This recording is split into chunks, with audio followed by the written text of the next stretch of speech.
Jadi Bapak sekalian bisa melihat ini tren kinerja presiden, kita sampaikan waktu kinerja presiden turun, tetapi pas kenaikan approval rating juga kita sampaikan.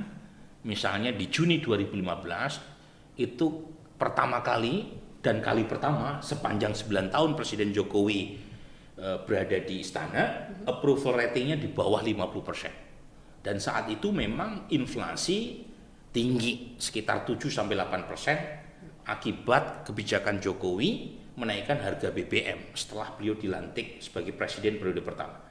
Tetapi setelah itu nyaris Presiden Jokowi mampu menjaga rezim inflasi rendah. Jadi bisa dicek di situ.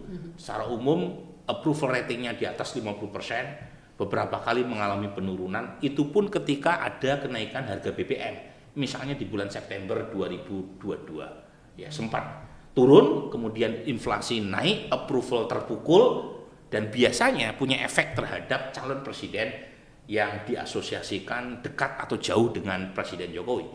Jangan lupa akhir 2022 ya approval Anies, popularitas Anies sempat meningkat ketika inflasi mengalami kenaikan. Tetapi ketika inflasi rendah rata-rata sekitar 3%, calon yang dianggap punya asosiasi positif dengan Presiden Jokowi yang mendapatkan keuntungan. Dan Bapak sekalian bisa cek sebelah kanan, ya, ada tabel kecil, itu rata-rata approval Presiden Jokowi tiap tahun. Jadi kita gabung semua survei per tahunnya, dan memang 2015 meskipun sempat drop di angka 41%, tetapi approvalnya masih 52%. Ya. Dan kemudian trennya terus meningkat hingga terakhir 2023 ya itu 76,5%, 76% rata-rata ya.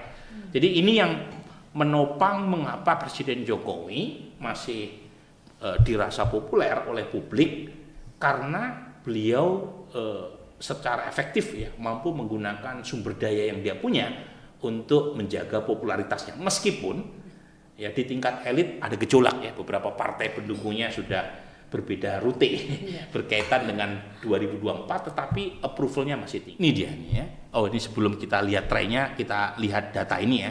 Jadi faktor Jokowi sangat menentukan mengapa Pak Prabowo elektabilitasnya meningkat dalam beberapa waktu terakhir. Jadi Bapak sekalian bisa cek di situ persepsi responden siapa calon yang didukung oleh Jokowi sebelum tanggal 27 Oktober itu simulasinya simulasi capres saja. Sementara setelah tanggal 27 Oktober ya itu simulasinya udah pasangan karena sudah ditetapkan oleh KPU. Jadi Bapak sekalian bisa cek sampai pertengahan Oktober itu persepsi responden itu menganggap Ganjar lah yang paling didukung oleh Presiden Jokowi, ya, disusul oleh Prabowo. Ya, tetapi terjadi perubahan terutama setelah Gibran jadi cawapresnya Prabowo dalam jumlah yang meningkat tajam. Publik menganggap calon yang didukung oleh Jokowi adalah Prabowo Gibran.